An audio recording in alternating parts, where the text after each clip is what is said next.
All right, so welcome everybody.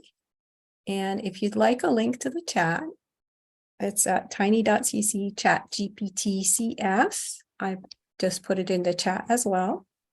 And we are doing a poll right now to see who has tried ChatGPT so far. So let me share the results for that. So it looks like it's pretty split. About 53% of you have tried it, 18% a little bit, and 29% no. Great. So that gives me a good idea of what you're doing. So welcome everybody. So this is both CSAwesome and mobile CSP teachers, maybe both. And Pauline Lake is also joining us here from NCCSE. And lots of teachers that I know and some of you that I don't know. So let's get started. So you all know that ChatGPT was released on November 30th with a big splash. I just put some of the headlines that I've been seeing on here from newspapers, and I really like this one, the brilliance and weirdness of ChatGPT. I really agree with that one. But it has the potential of really changing life as we know it, especially in computer science. So I started doing some background research on OpenAI, which is the company that released ChatGPT. So here's what I found. So OpenAI started as a nonprofit in 2015 with a $1 million investment. One of the investors was Elon Musk, which you might have heard, but he did pull out of the company, pull out of the board in 2018. So he hasn't been involved with it for a while. So their mission was to provide AI software to benefit humanity for everyone. That's why it was called OpenAI. But the name's kind of a misnomer now. I mean, we still hope that they have that mission. But in 2019, Microsoft invested $1 billion in them. And they actually really needed Microsoft's Azure processing power to train the language model. So they needed that investment. And over the years, Microsoft has invested, they say, up to 10 billion or so in OpenAI. And there's rumors right now that they want to invest another 10 billion, and that would give them 49% of the property of the company would be owned by them. So that's when OpenAI changed from, they have a nonprofit branch still, but now they have a capped for-profit branch in 2019. And the capped part is that investors can earn at most 100 times their investment. They have not earned that yet, but they hope to and probably will. So Microsoft actually owns the GPT-3 code that we'll be playing with. Anyone can use it right now, but only Microsoft can modify the code. So the mission's kind of changing a little bit. There's also rumors that they're going to start ChatGPT Professional and start charging for it. So be on the lookout for that too. But they are the first company to release this in a big public way, openly to the public, and two products actually, DALL-E as well as ChatGPT. And they've kept it running for up to a month now, and they say that it costs them about $1 million maybe every day, I'm not sure, to keep it running open publicly like that. So they have met their mission that way. If you haven't played with DALL-E yet, that DALL-E 2 was released in January 2022. It is pretty awesome, and they do charge a little bit for it, but you do get 50 free credits. With that, you can generate about maybe 30 images or so. And here's one that I generated. So I typed in digital art of a calico cat typing on a computer on the moon with a starry sky. And this is one of the pictures it generated for me. And it's pretty neat. So I would definitely explore these links. And what's nice about DALL-E, what's nice about this technology is there's actually a lot of alternatives popping up that are totally free, like Stable Diffusion and Crayon is ad-based. There's the Starry AI app on phones. And it's a good thing to show students. And it's a good thing to practice what's called prompt engineering with, trying to come up with a good prompt to get what you need out of this software. There's also some ethical concerns because it was based on all kinds of artists generated, what artists put up on the web, but they didn't get any credit for that. So there is these ethical concerns about it. And there's a site that will actually check whether some models were trained on your art if it's freely available on the web. And then this last link is about how does it work. So that's definitely something interesting to show students. But let's talk about ChatGPT. So let's get started. So for those of you who haven't looked at this at all yet, let's go to chat.openai.com. And one thing the last couple of days is that it's been overloaded because of so many people using it. And they also say that a lot of apps have started using it. So you might get this message, ChatGPT is at capacity right now. Let me see if it lets me. Oh, okay, no, it is going into it. So if you do get this login message, you can click on sign up. And then you can continue with Google here. You will need a cell phone. So put in your Google email address, go next, and then it will ask you for a cell phone to verify you, because they are trying to make sure that you only have one account and that it's humans using it and not apps and robots and so on. So that's how to get into it. You might have to click I'm not a robot as well. So you will need a phone number with verification. So hopefully everybody can get in and keep working on that. Okay, so a little bit more background. So what does GPT mean in ChatGPT? And your students should notice as well. So GPT stands for Generative Pre-trained Transformer. And what it is an LLM. So that's also a good abbreviation to know. It's a large language model, and it's the largest one that we know of right now, or that is publicly available. There might be some proprietary ones that we don't really know that much about. So GPT OpenAI trained GPT-3 on tons of data, and mostly through a web search that was then filtered. So the reason this technology is now available is because we have so much data out there and a huge web that it can use as its knowledge base to learn from. So it trained this model in 2020.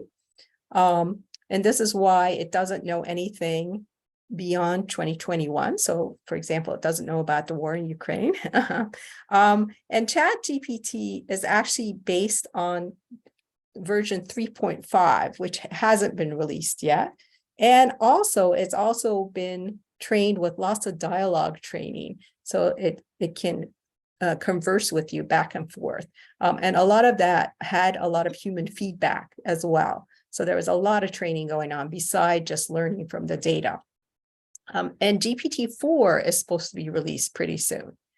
There are lots of other LLMs, large language models, but not as big as this one. There is a proprietary Google one called Lambda, and that has not been released publicly, but it will find its way into Google products and Google search engines pretty soon. It hasn't so far because Google feels like it's not reliable enough yet to replace a search engine, but some of those properties are definitely creeping into search engines. There's also an open source version called Bloom that you can download if you have enough space and run it. You can look at the code, and many other countries are working on them too. So there's kind of an AI race going on right now, as well as this Google versus Microsoft, and I'm sure Amazon will get in there soon too, and their various models and who's going to take over, especially the search engine space with these large language models. So very interesting times. And this Lambda Google version, there was some interesting news about that, because one of their engineers actually felt that it showed some consciousness, which I don't really believe, but some limited consciousness. And that engineer was then fired. So it was kind of interesting.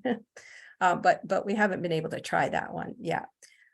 So when you're explaining GPT to students or to anyone really, it's based on what we use every day on our phones when we're texting or in emails, that autocomplete technology that we love to complain about, right? But that technology is actually getting very good. It's called text prediction. And I'm going to put up another poll. So what if I said, I had such a, and let me start a poll, and don't go by my intonation at all, because sometimes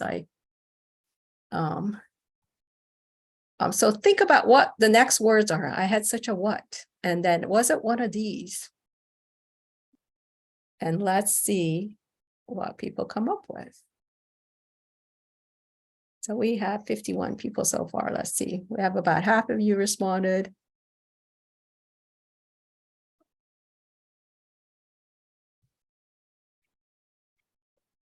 Almost everybody.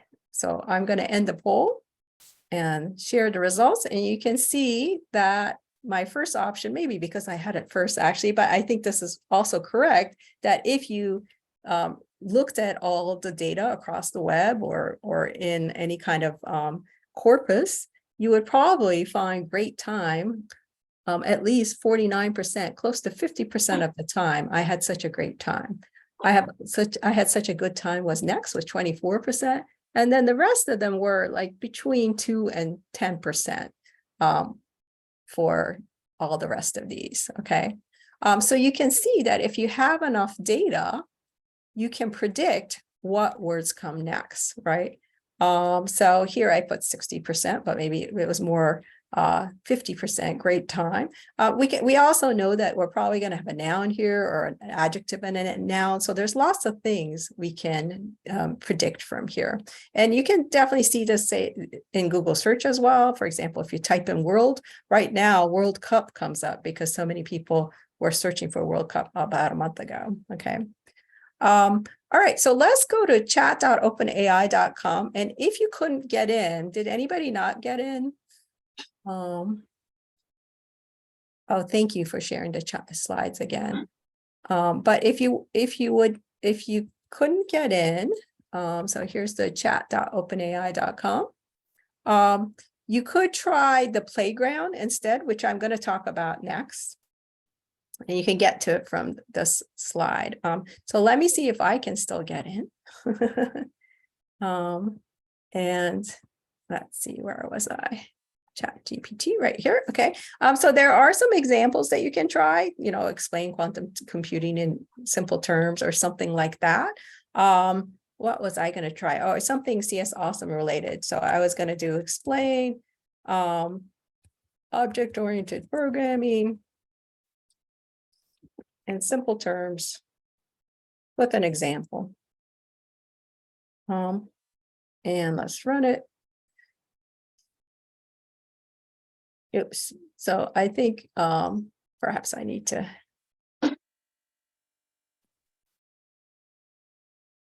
refresh. Let's see. Yep, here we go. Oh, it does know OOP. There you go as well. And you can see that it types back as answer, one character at a time. I think because it's a predictive model, it's using that time to predict the next word or the next part. Oh, it even gave you an example. That's not the kind of example I meant. I meant an example in text, but oh wow. But you can see it's also code generation as well as some text generating here. It is a little bit, it generates a lot. So you can say in a paragraph in simple terms and so on. So let's think about the educational uses here. So it's not quite a search engine, and you could ask your students, what's the difference? It's more like an encyclopedia of knowledge, but it can be used lots of different ways. So you could use it to generate ideas. You can use it to edit your own text. You can use it to translate. So for example, and it will continue the conversation with you and remember. So you can say, translate the first paragraph of that to Spanish. And it starts translating what it just generated to Spanish, for example. So this could be of really good use to your students who are ELL, English language learners. And its translation is pretty good. So try some languages that you know, and you will see that its translation is fairly good. It's also kind of like a customized tutor. So eventually it will maybe help teachers, perhaps replace us one day, I'm not sure. But and we'll see later on that it can be used as a coding assistant, maybe perhaps as an assistant to you. It could even act as an advisor, a friend, a therapist to students. But I think it's also really good for students to interact with it, to learn to work with AIs. I also found some really good ideas in this link, which you might want to look at.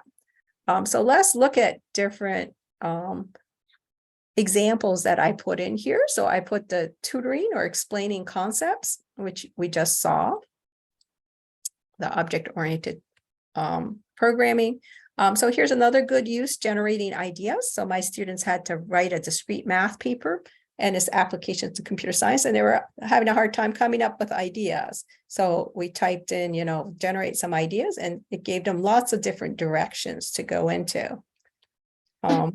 Here's some text that one of my students wrote that had a lot of grammar errors in it and just wasn't very well written. And you can just cut and paste that text in, and it will revise it for you, fix the errors. It'll tell you what errors it fixed if you tell it to do that. It also summarized text. So you could give it a whole bunch of text and ask it to summarize it in, a couple sentences, and it would do that. Translation, we just saw, right? But there are some limitations. So it's trained on data prior to 2021, like I said. So it's not going to know about anything current. It can also sometimes confidently generate what's called hallucinations. So if it doesn't have much data about a certain area, so people were testing it with music genres that it might not know about, some jazz from, some past year or something or other, or TV shows, and it got things mixed up, but it wouldn't say that it got things mixed up because it still tries to, it's called, zero-shot learning. It still tries to generate something from whatever you give it. So it sounds very confident and yet can have really bad answers. But I haven't really noticed a lot of holes because it's been fed so much data, it knows a lot. It's just that it lives in a bubble, and whatever it knows is all it knows and doesn't know anything outside of it. And it doesn't know that it doesn't know.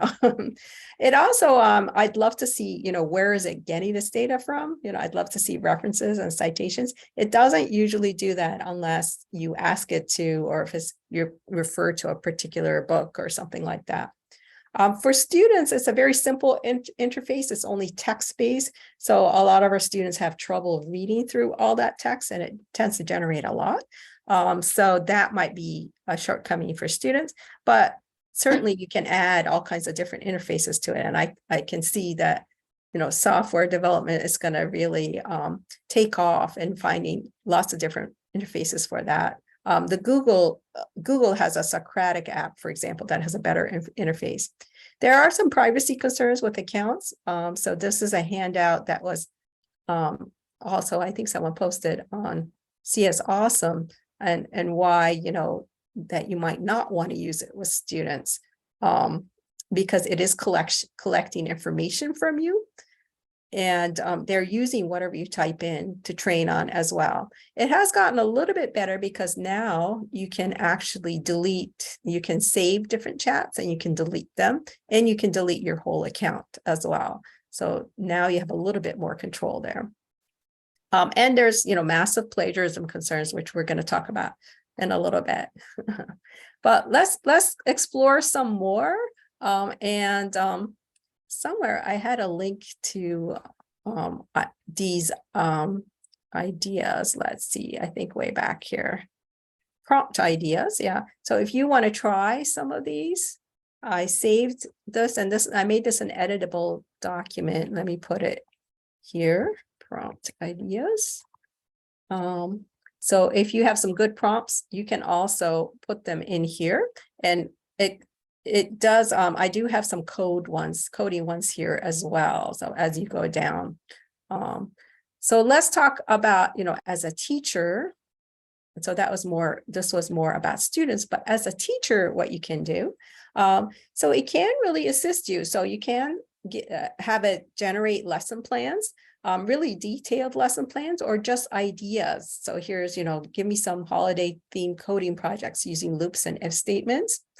So a teacher just wrote to me today, actually saying that they were using it to generate test questions. So you can say, create an AP CSA multiple choice question. It even understands MCQ on writing methods with parameters and give the answer. So it wrote a very basic kind of question. I think this would be better if you gave it some code to begin with or something like that. It would be a little bit more creative, but you could definitely use it to generate different things like that. It will also find errors in code. And as a teacher, I think this is a great use.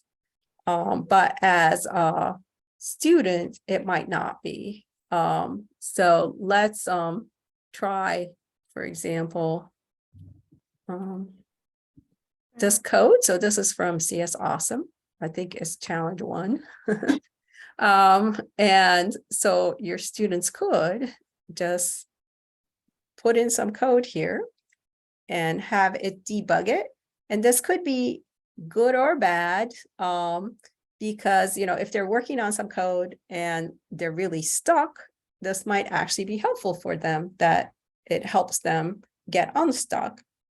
So you can see that it says the second statement is incorrect. It should be, the S should be capitalized. The third statement is incorrect. It should be capitalized, and so on. So this one actually didn't give the solution, but often it will also give you the solutions.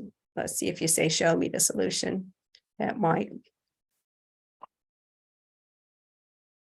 which I don't really like, that it will actually just give you the code often. And it even has a very helpful copy code right here. So you can see that. Someone asked, is it syntax errors or will it find logic errors as well? I think it will find some logic errors, but I haven't tested that. So that's something really good to test it with. Does it write at a college level by default? I think so, but you can give it a grade level. So you can say, write it in a 5th grade level or something like that, and it will do that. So as a teacher, you can also, so debugging, explaining code, that's pretty good. You can also give it a whole chunk of code and say, what does this code do? And it will tell you. You can also give it a bunch of code and say, put comments into this code. And it will do that for you, which is really nice because programmers are really bad at commenting. So it's really good. Or if you work at a company, you have some legacy code and you have no idea what it's doing, it's really helpful for that. You will notice that the code it generates, so going back to my generation here, where was it? Here we go. The code it generated often, oh, not this one, but let's have it generate something else. So let's say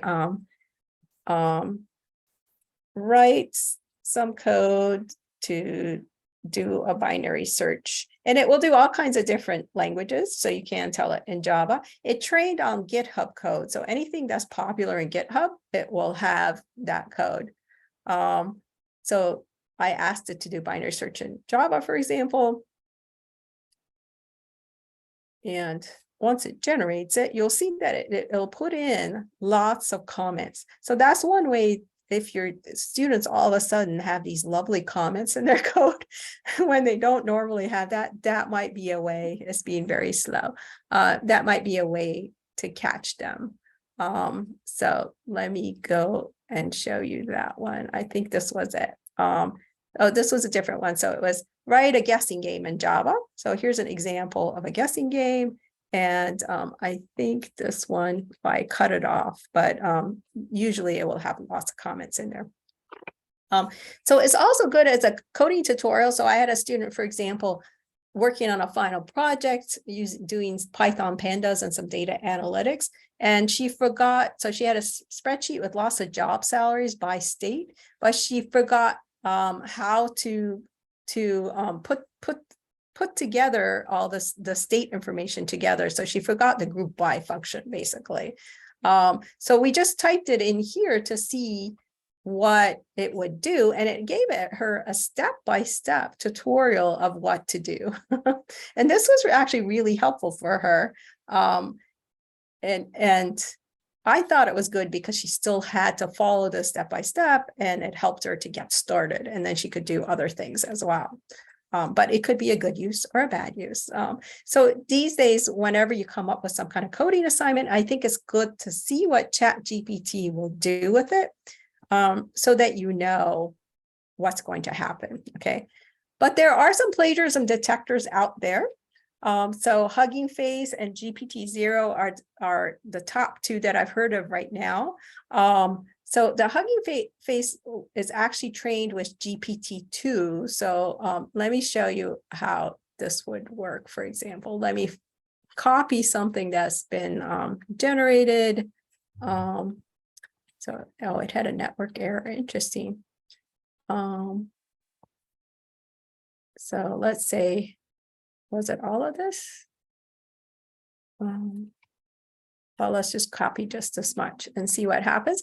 And you just enter it in, and you can see down below, it's a little bit hard to see. Let me scroll down. You can see that it said 99.98% fake. Okay. And I think what this detector does actually is it runs it through the GPT-2 model again, and it just tests to see if these words go well together. Like, would it really generate these words going together or not?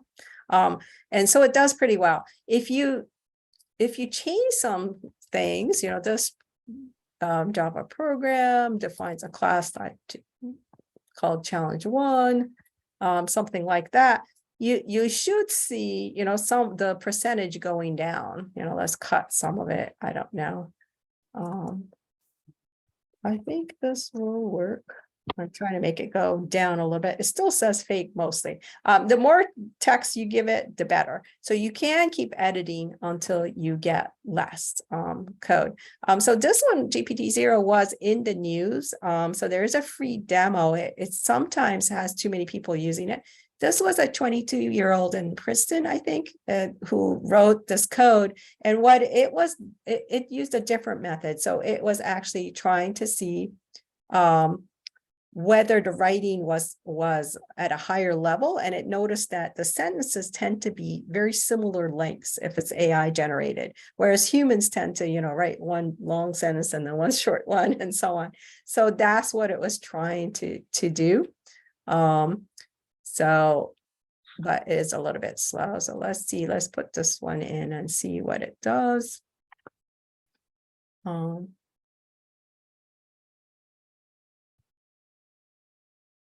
these are the measures it uses, complexity and so on. And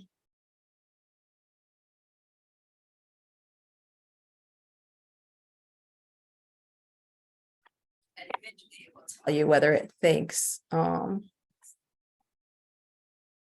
it is generated by GPT or not.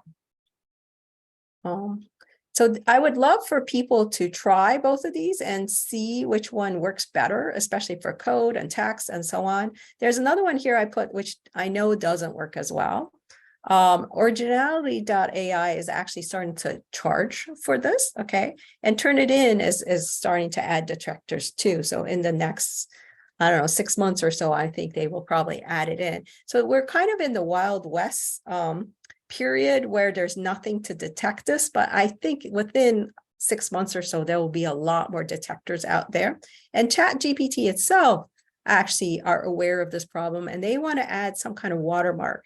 And their watermark idea is also kind of neat algorithm. So what they're going to do is insert characters at different positions that you wouldn't know about. So for example, you know, the 6th or 7th character is always an A, or and then the 13th character is always a consonant or something like that. And you wouldn't know the pattern, but it would know the pattern, and so it would be able to track that it was a piece of text that was generated by it. So that's kind of neat. So I think that will also happen in the next couple months or so. So I know that people really want to talk about this to each other. So I'm going to do a 5-minute breakout. Let me get the breakout ready. Where's my breakout rooms? And try some of these prompt ideas, talk to one another, try one of your assignments, and try the detectors and see, let's see, we have 53 participants. So let me do 12 rooms. There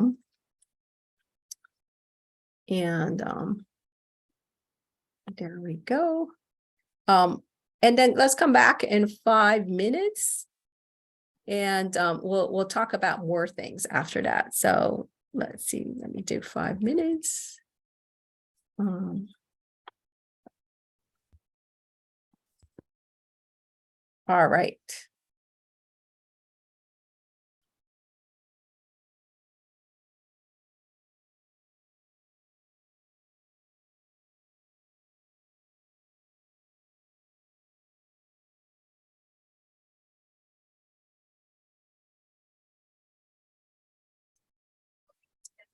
Rooms, let me pause recording. All right. This meeting is being recorded. Great. So you'll get a chance to talk to each other again towards the end, but I did want to show you a couple more things. Okay, so we started talking about those detectors, but I think you can't really rely on the detectors because people are going to change things around sometimes, and it's probably going to be a cat and mouse game where a better software will come out, a better AI will come out, and then a better detector will come out, and so on. So you can't always rely on them, but you can change how you teach and how you check assessments and so on. So for example, you can, if you supervise your students' work in class, then you definitely need to know whether they're using ChatGPT or not. If you have them turn in drafts of their work and you see them actually progressing as they're creating an app or a code, that definitely helps to know that they're progressing and they're doing their own work. You can also assess with multimodal projects. So if they can explain the code, they can present the code. If they're online, they can make videos explaining the code. Then even if they didn't generate it all, whether they got it from Stack Overflow, a search engine, or an AI, at least they know how it works and they can explain it. When you're assessing in class, you can use paper exams if you're worried about them accessing something online. And I think we can all change our teaching so that we're grading the process more than just the product. So the product might have been influenced by all kinds of people. Often we have people working in pairs and groups anyway, right? But we want to grade the process. Did they really learn something, and can they explain their code? I do want to start another poll on whether you think this ChatGPT should be allowed in schools or not. So let's launch this. And you might have seen in the news that, for example, New York public schools in New York City have blocked ChatGPT. And lots of other teachers that I've been talking to also say that their school for now has decided to block it. Right, so we have, let's see, 40 people who voted so far. All right, let me end the poll and share the results. And once again, it's pretty split. So we have 43% said yes, it should be blocked, 36% said maybe, and 21% said no. Pretty much split, right? My view is that they shouldn't be blocked, but I like everything to be open and so on. But I can understand that in the meantime, until ChatGPT, for example, starts adding some kind of watermark, that schools might want to block it. But I think actually trying to avoid AI generated work is a good way to go, because ChatGPT is not the only AI software out there. They're just going to proliferate, and there's going to be plenty of them, so they're not going to be able to close all of them in a school. So I think we do need to change our teaching. And some of it, I think, is a good thing to grade the process and not the product and so on, for example. And let's talk about AP classes, since it's all AP teachers here. So for the AP exam, I think you have to keep telling them that, they will not be able to use the internet or ChatGPT during the AP exam, right? So you can plug in an AP question into ChatGPT and it gets the right answer. It can pass the AP exam with a 5, probably, no problem, right? But that's if a student does that during your assessment, they're not going to be prepared for the AP exam. I think the performance task in the CSP AP is a problem, but once again, if you see the students working on their code and their text writing in class, then you know that it's their code and their writing. And if you collect drafts as well, you are right now supposed to report cheating on the AP site if a student uploads a performance task that you think they cheated on. And I think by May, there will probably be better detectors out there. So you can tell students that, whatever they upload, probably by May, the College Board will probably run that through a detector, I would imagine. And you should too, probably, just to be able to report them if that happens. And I think that this could happen even now, right? The cheating could happen even now. All right. We probably should have talked about that too, but let me go on because I'm a little worried about time. So let's talk now about how we can use GPT in coding classes. So one thing I think that's really interesting to think about is how this is really going to expand everywhere. So not only because Microsoft now owns this product, I can definitely see it that it's going to find its way into Office and Word and so on, but also into all of their IDEs. So Visual Studio Code, which already has GitHub Copilot on it, for example. So it's definitely going to be everywhere as a coding assistant. And you can already see this, for example, in Visual Studio. And there are 2 right now popular, GitHub Copilot and Replit Ghostwriter, and they are both charging $10 a month to have this coding assistant, AI trained coding assistant while you're coding. Some students may want to pay that $10 per month and other students won't be able to afford it. So there is that problem there, I think, inequity there. App Inventor is also working on Apply, and here's a blog post for that, which is similar to generate App Inventor code.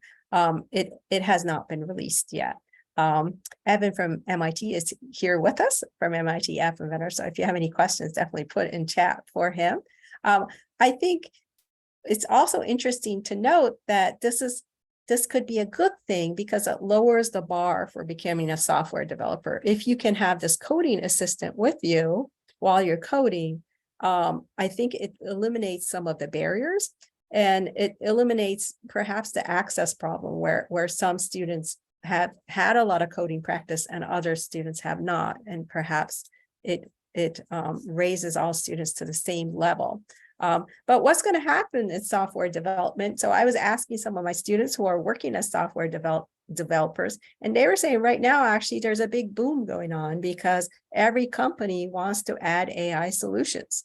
So they actually want more and more developers who can use the AI like models like GPT effectively.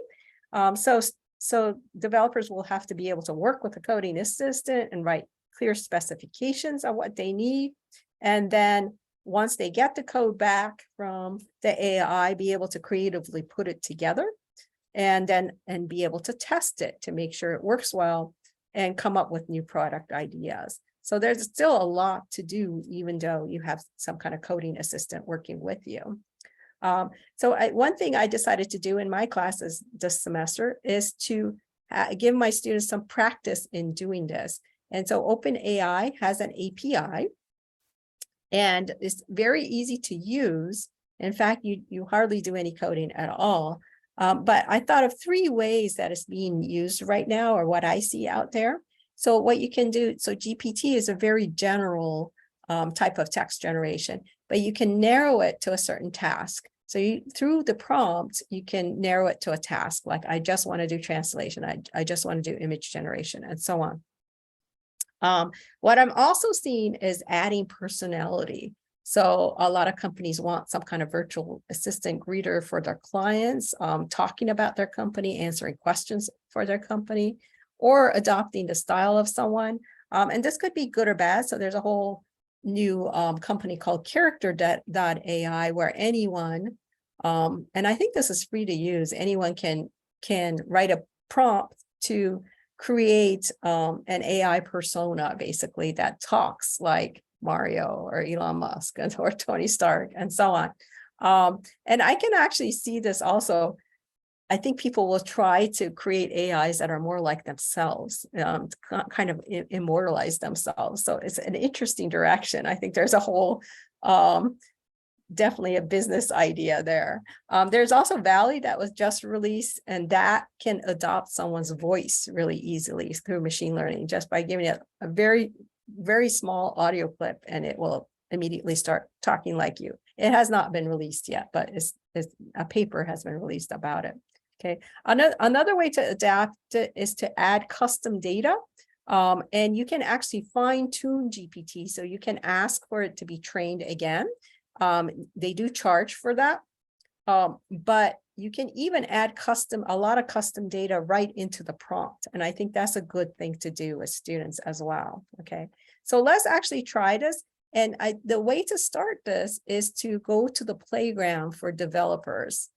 So let me grab this link and put it in the chat for you.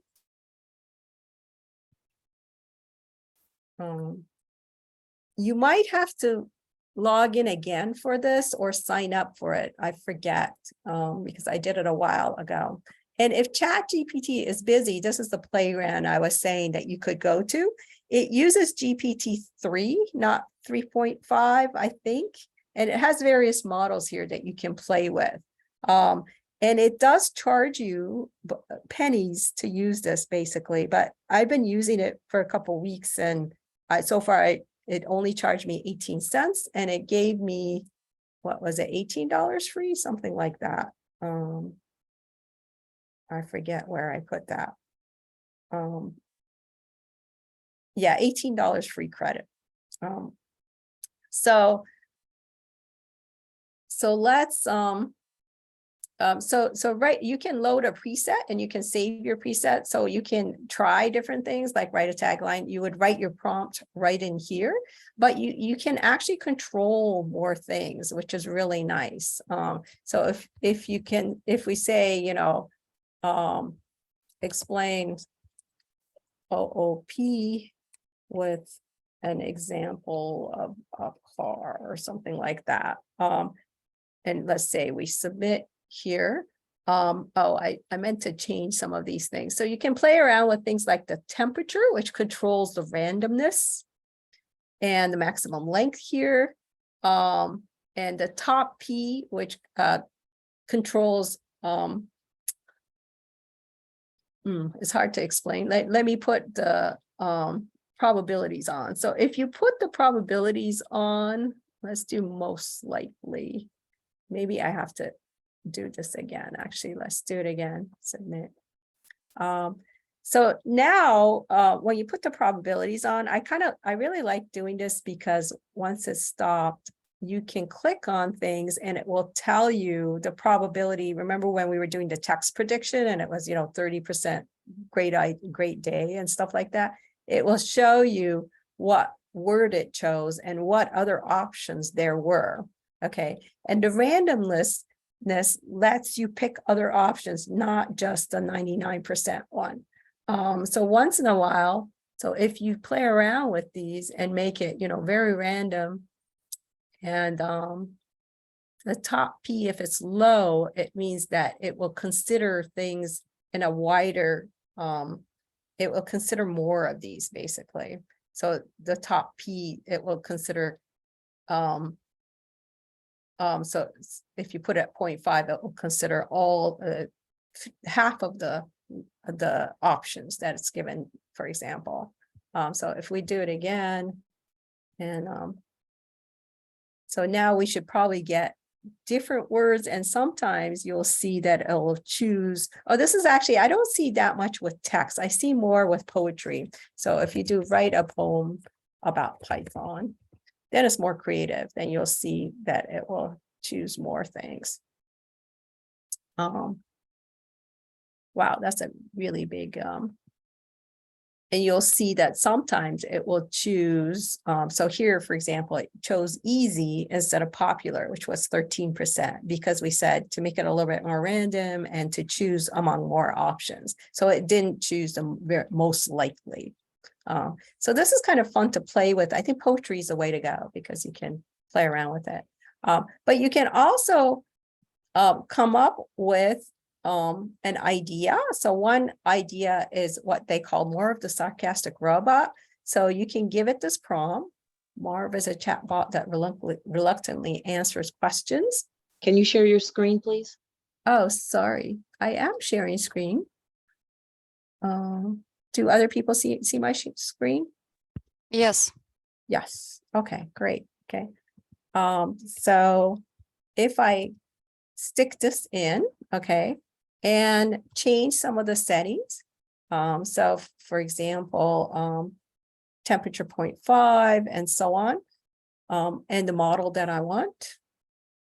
So let's put this around 0.5, okay. And submit. I've created this persona that's a sarcastic bot, for example, which I think is kind of neat for students, probably engaging for students. You can save this preset so you can have students play around with this, and then you can do view code, and it will generate Python code. It will also do Node.js, curl, or JSON, which you can then copy, and you can see this is the API. Once you have an API key, you can put this code into replit.com or any IDE. So let's go ahead and do that. So let me go to replit.com and create something. Python. And stick this in. But I need an API key. So if I put this code in, I was being really slow too. So let me keep going so you can see what we would do next. Oh, this was another idea. So this is to add data, for example. It doesn't know about the Golden Globes 2023 data. So I found some data from Wikipedia. And if you copy this data on the right side here, for example, and give it that data into the prompt, it will then all of a sudden be able to answer questions like who won the best film and so on. Okay. But you can copy this code into Replit. And let me show you my finished code so you can see it since it wasn't opening up. But what you need to do is to generate a key. And so I took the code that was given right here, the API code, but I added some input to it and I put it in a loop. And also when it's printing out stuff, you need to print just part of the response. And I think that's down there as well. Okay. And if I run this, you'll see it running within Replit, but I did need to add my key. How are you today, Marv? And it will come back with, can't you tell? And so on. Being sarcastic. So in Replit, you can add a key by going to secrets right here, and you can add OpenAI API key and paste in the value here. And you can get that key by this link, the API key. So you click on create a new secret key. You have to copy it immediately because you can't see it again. So you need to copy it immediately and then stick it into Replit or your IDE. And then you have that key. If people fork your code, so if you fork my code, the key will not come with it. So you will not be charging me anything. And you can see my usage, for example. So far, I've only used 19 cents of the $18 credit that they gave me. So it really doesn't use much, and I've been using it quite a lot. And you don't have to put a credit card in or anything. So you could generate a key for your class to use and give it to them if you want. Just, yeah, make sure you trust them, I guess, because they could start charging you. Well, I guess once your $18 free credit was done, they wouldn't be able to charge you anything because there's no credit card or anything. So other things you can do is to add more of a UI to it. So here I have a GUI example. I was playing around with a bug explainer where I was trying to get it not to give the answer, but just explain the bugs. So that was my attempt there, which I think it would be great to work in something like that into Runestone where it gives them some help, but it doesn't give them the answer. I tried to get a Java example working, but I couldn't, it wasn't working. I was using it with curl. So if one of you are want to debug that, that would be a huge help for me. I did ask GPT-3 to try to ChatGPT to try to debug it for me, but it kept coming up with good ideas, but none of them seemed to work for me. So that one doesn't quite work. And I put some resources here, which I saved into the CSAwesome drive. So there's some slides you can use in class, the Marv the Sarcastic Bot assignment, if you'd like to do that. Or create your own AI app. So be creative and try to come up with something else. And if you come up with other assignments or any kind of resources, please let me know and I'll put it into this folder as well so that we can all benefit from that. Okay. So let's see if we have some time.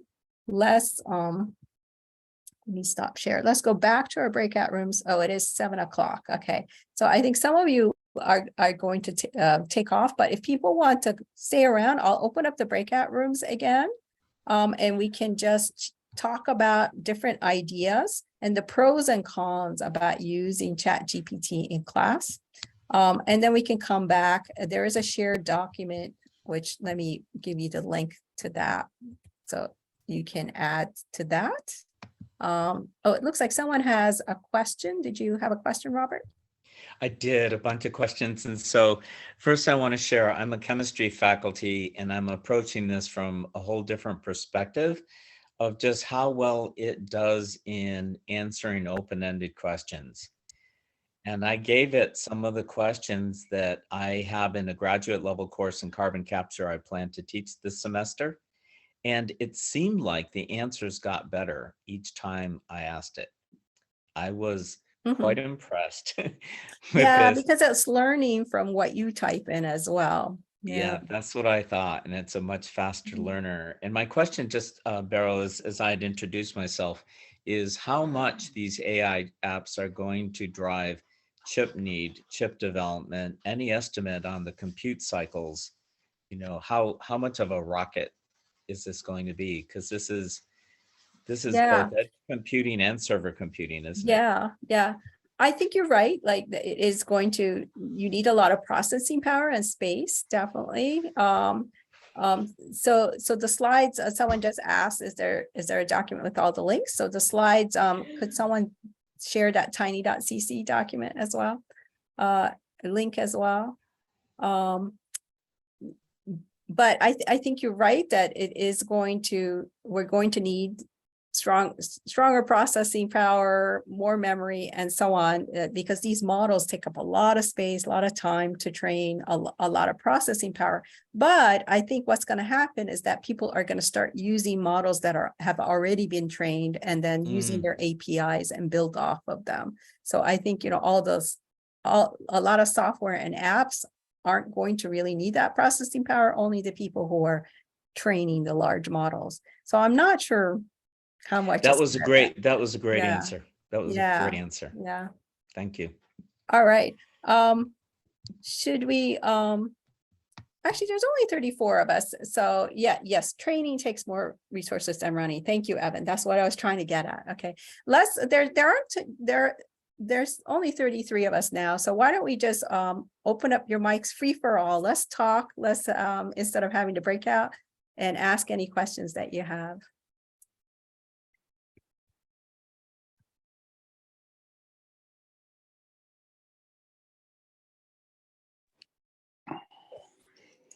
I apologize. I was a latecomer. Was it already discussed what happens when a teacher runs a ChatGPT produced document through a plagiarism tool? Well, I would like people to try the detectors that are already that I put in the slides. That I think every day there will be, or every month there will be new detectors out there, which will definitely help us to catch more and more. Usually what you do is you just copy and paste it in. And then it gives you a meter, you know, like 99% it thinks it's AI generated or not. Okay. And I found them pretty good, but if you change things around, eventually you can get it to be your own work instead of AI generated. Thank you. Oh, thank you, Pauline. Slide 20 has the list of detectors. Dhruv has their hand up. Yeah, I was just wondering, we did talk a lot about what to do to prevent students from using it. I was wondering if any of you see a future where everyone is using the same tool in class and how we change our assessments to make such a future possible. Yeah, I think you're right, because I think all the IDEs are going to start adding this. I mean, they already have, there's already, you know, code completion somewhat going on, for example, in Visual Studio, if you download that. I'm hoping that they will add in controls for teachers so you can say how much to help and how much to not help. And that will definitely help a lot. I think anyone who's building an educational tool, for example, in Runestone, we're definitely talking about this, you know, how to limit it so it doesn't help the student too much, and so on. In terms of assessments, yeah, anybody have ideas? What are you thinking about assessments? So I just wanted to repeat again that I don't want to limit students from using these tools. I kind of I want students to use them the same way you would if you were working in the industry.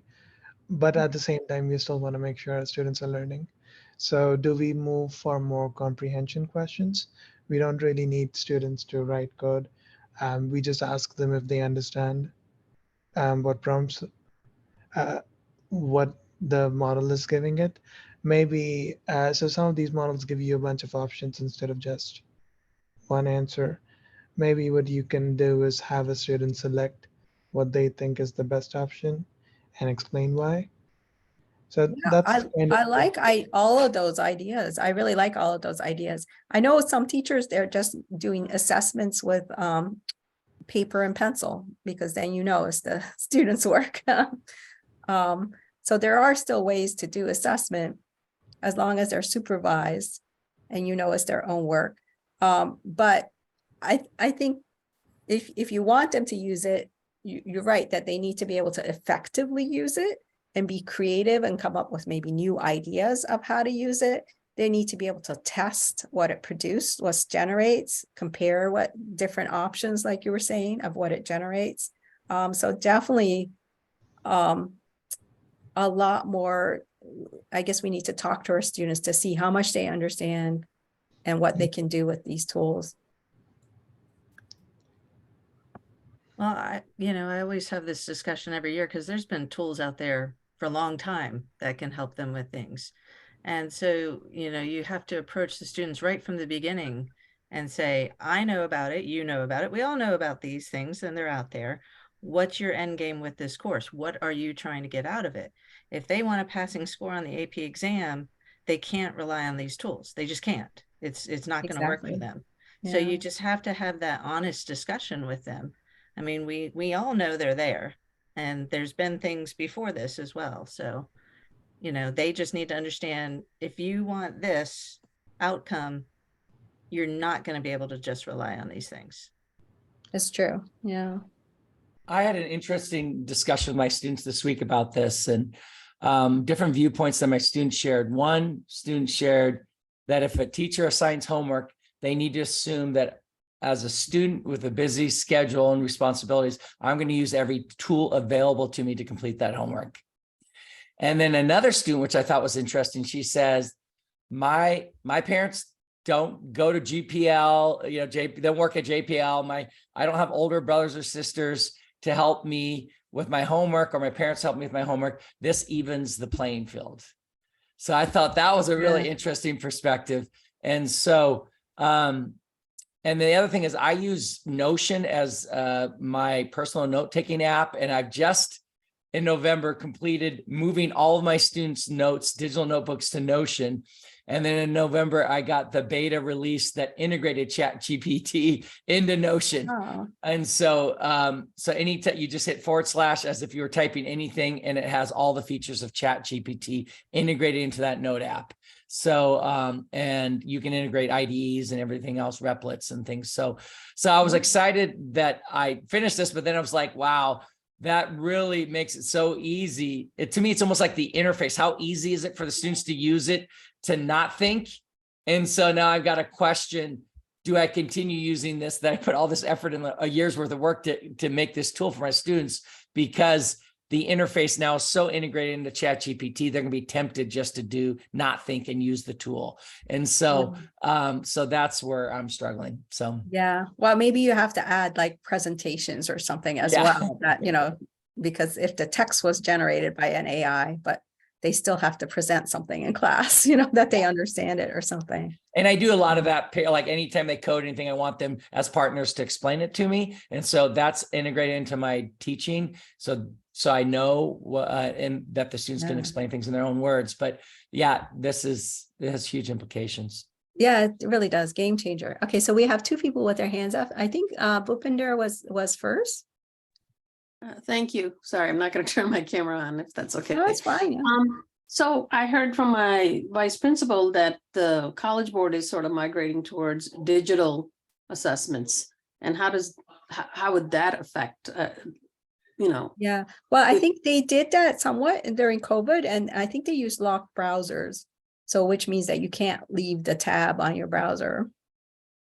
And they probably also, I think they also look at your testing areas that you don't have anything else, like you have to turn on a camera or something. Yeah, I think my students are pretty savvy. That's my only concern. But Yeah, they might change their mind and go back to, you know, in-person paper and pencil because of this, unless, you know, I don't know, there might be better detectors by May too. So, yeah. I know this year we're doing the principal's one digital. It's still on site at the school. The kids will still be proctored, even though it's digital. Okay, great. Yeah, so it's proctored in person. Great. Thank you. Larissa? Yeah, thank you. My 2 cents, and I'm just adding, I forgot who was just a few minutes ago talked about this, but I come from industry in the experience working in industry, and I'm participating in AI discussions for the last, not to say how old I am, for the last 30 years. It's been really great discussions on AI because we've been working on this for quite some time. Now I don't work in industry anymore. I am teaching at United Nations, but it's a great tool. And 2 cents for me, couple things, basically. It's very important to teach students to really provide appropriate referencing if they use any AI in any writing or anything. So basically teach them to consider AI as a collaborator, as a team member. So, and really be open to give appropriate credits. So whenever they give citation, you need to really teach them how to do it. And basically, if you will show them the right way, many people really very honest about this. And also another thing is just invite software engineers into the discussions like this. So I found it very interesting and enriching to have discussions around this topic with representatives from different fields, not only those who teach in school, but we can learn from each other, let's put it this way. Thank you. Thank you. Yeah, that's a great idea to have. If you're using it in class, make sure your students document what they got from ChatGPT. I thought I saw another hand. Perhaps not. There's some great chats as well. So I think in the recording, you will be able to see the chat as well. Yeah. I have a student that's already said she's using it to help her study. And Yeah. so I was trying, when we were playing around with it, I tried things like I put in, why doesn't the quantity 9 plus 2 divided by 2 give me a correct average? And it gave a beautiful explanation of casting and what, integer division and things like that. So to me, I mean, I'm not going to make study guides anymore. They can make their own, probably better than I would from this. That's true. They do not need to know what to ask and how to ask it, I think. But yeah, you're right. Yeah, I think I like that it's a customized tutor, that it's and it's tireless. You can just keep asking it questions. I know I have some students who have a lot of questions. I'm gonna definitely to ask them to use this. And I mean, I'm just kind of thinking about, we give them the progress checks in College Board. They should be able to see what did they know, what didn't they know. Go That's to true. ChatGPT on what you didn't know. Start asking it questions, see if you can clarify it. I mean, it could be really powerful study guide for these kids. Yeah, I think you're right. Yeah.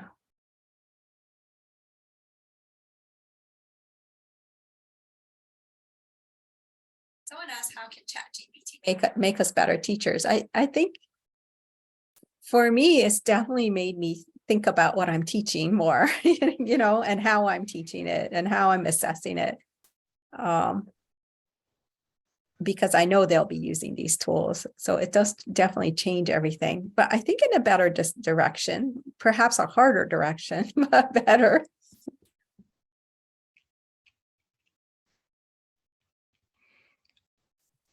I asked that question. Great.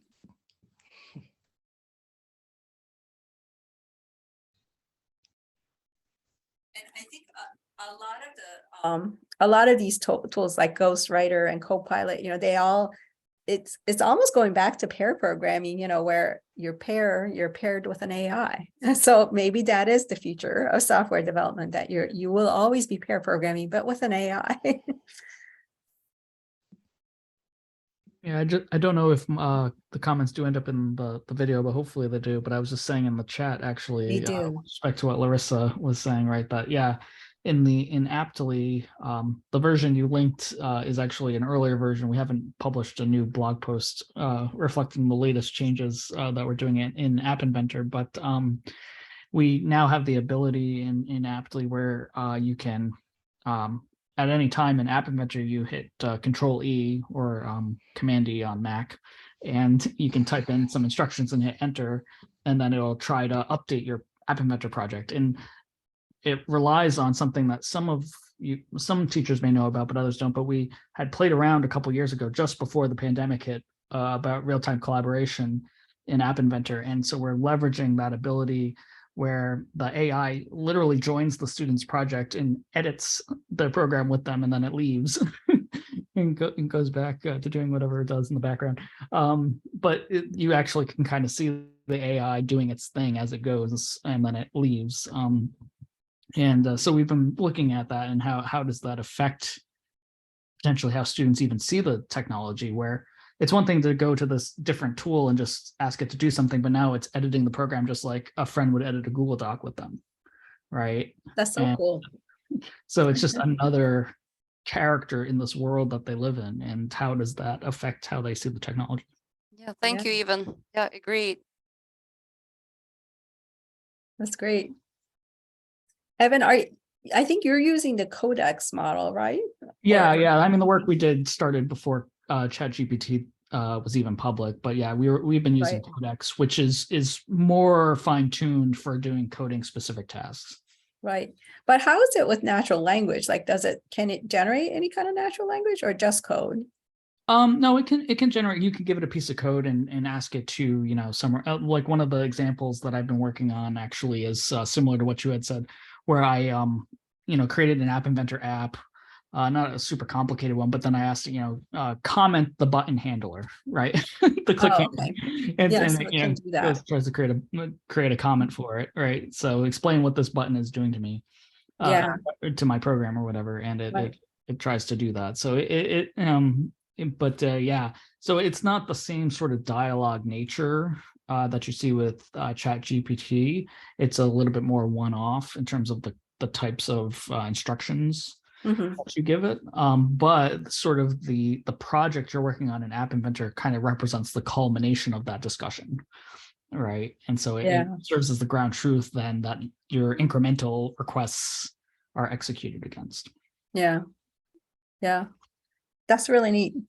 Yeah. I can't wait to try it out. Any other questions, comments?